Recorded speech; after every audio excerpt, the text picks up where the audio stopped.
नमस्कार, आदाब, सत श्री अकाल, जय भीम, जोहार। मेरा नाम है नवीन कुमार। नरेंद्र मोदी बहुत दुखी है। संघियों की छाती फट रही है।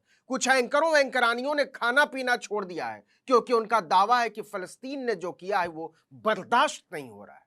ये वही जमात है जिनके लिए इतिहास 3 दिन पहले शुरू हुआ है। इजराइल से फुटेज आने के बाद उनकी संवेदना मोबाइल के वायरल फुटेज से तय होती है। वीडियो दिखाओ, संवेदना ले जाओ। मरी हुई आत्माओं वाली ये वही शातिर जमात है जो महीनों महीनों से जल रहे मणिपुर पर तब तक चुप रहती है जब तक थोबल जिले की सड़कों से 3 औरतों के कपड़े उतारकर घुमाए जाने का वीडियो सामने नहीं आ जाता।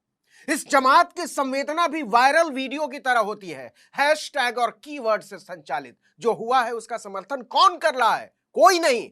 निश्चित तौर पर वो आतंकवाद है और इसमें एक रेशे की भी बदल की गुंजाइश नहीं है। लेकिन अगर इजराइल में जो हुआ है वो आतंकवाद है तो मणिपुर में पिछले 4 महीने से जो हो रहा है वो क्या है? नासिर और जुनैद को जलाकर मार देना क्या है? सितारपुर में लाउड स्पीकर लगाकर मुसलमानों को दी जा रही इलाका छोड़ देने की धमकी क्या है?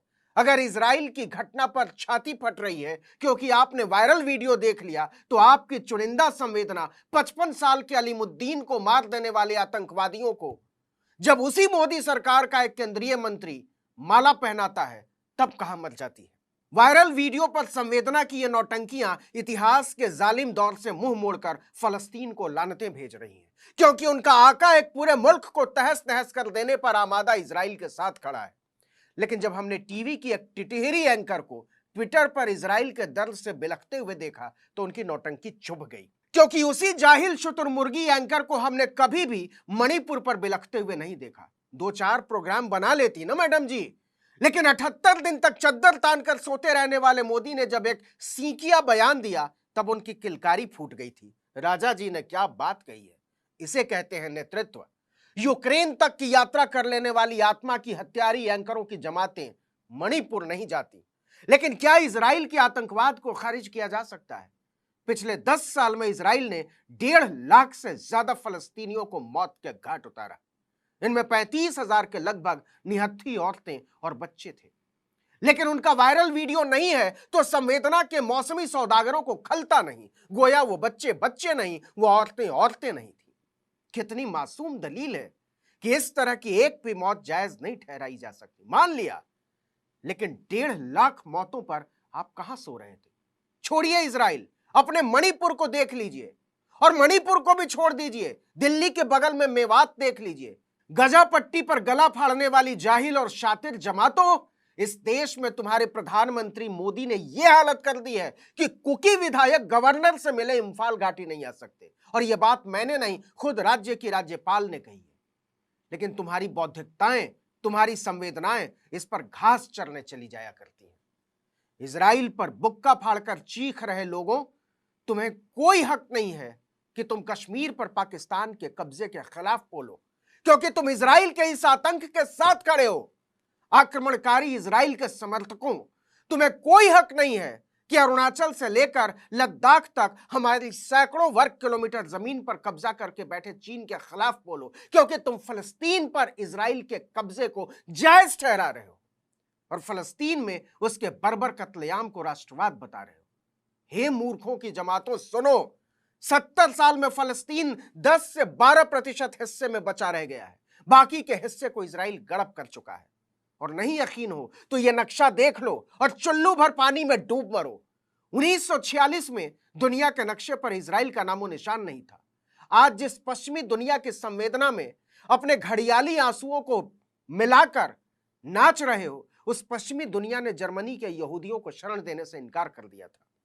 फलस्तीन ने उन्हें गले से लगाया और गले लगाते ही शरणार्थी बनकर आए हुए लोग फलस्तीनियों का ही गला रेतने लगे। लेकिन तुम्हें क्या, तुम्हारा इतिहास तो वायरल वीडियो से तय होता है ना। 1947 में पश्चिमी दुनिया के दबदबे वाले संयुक्त राष्ट्र ने फलस्तीनियों को दबाकर इजराइल नाम की एक जगह आबाद कर डाली। ब्रिटेन के तत्कालीन प्रधानमंत्री क्लीमेंट एटली की बदमाशियों के किस्से पढ़ लीजिएगा। विंस्टन चर्चिल ने इजरायली आतंक को हवा दी, इसके बाद हैरोल्ड मैकमिलन ने इसे और आगे बढ़ाया।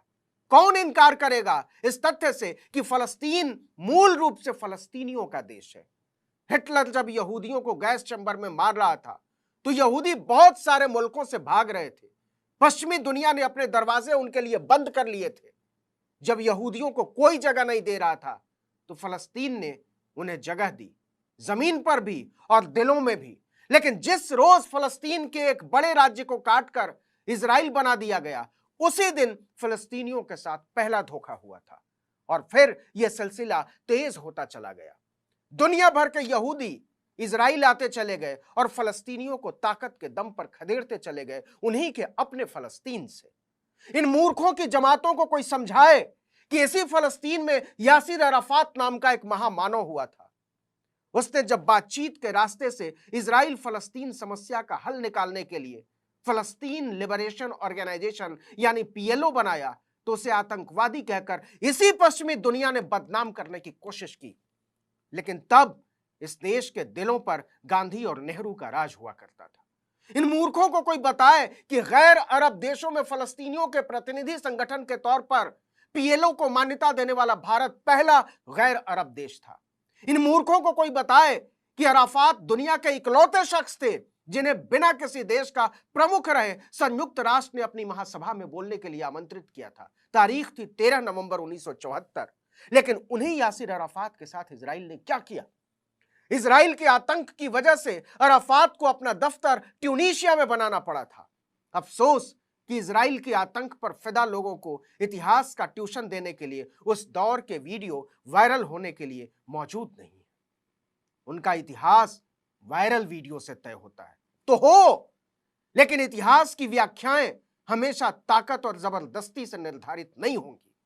31 अक्टूबर 1984 को इंदिरा गांधी की हत्या कर दी गई थी। 3 नवंबर को दिल्ली में उनका अंतिम संस्कार था। 127 देशों के नेता उन्हें श्रद्धांजलि देने के लिए दिल्ली पहुंचे हुए थे।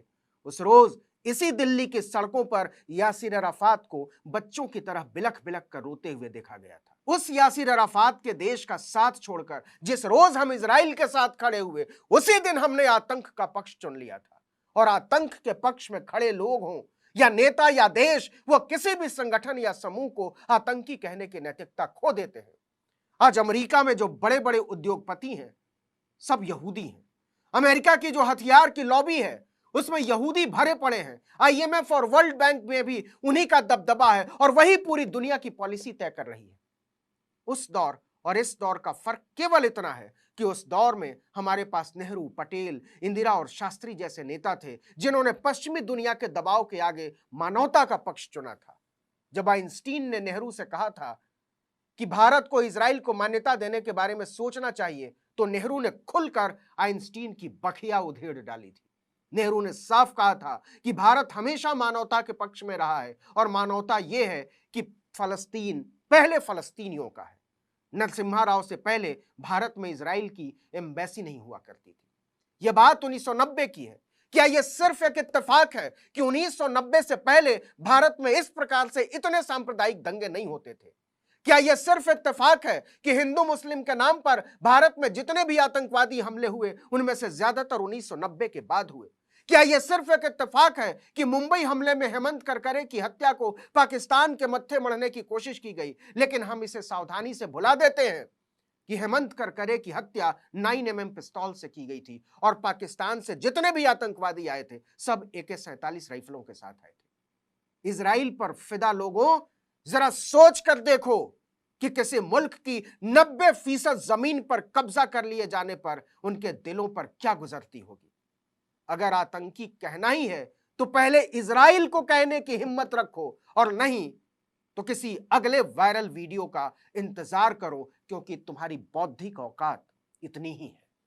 इस वीडियो में इतना ही, लेकिन अगर आपने आर्टिकल 19 इंडिया को अब तक सब्सक्राइब नहीं किया तो फौरन कीजिए, बेल आइकॉन दबाइए, घंटी जैसी आकृति, लाइक कीजिए और कमेंट करके बताइए हमारा वीडियो आपको कैसा लगा। यूट्यूब पर देख रहे हैं तो हमारे चैनल को सब्सक्राइब कर लीजिए, फेसबुक पर देख रहे हैं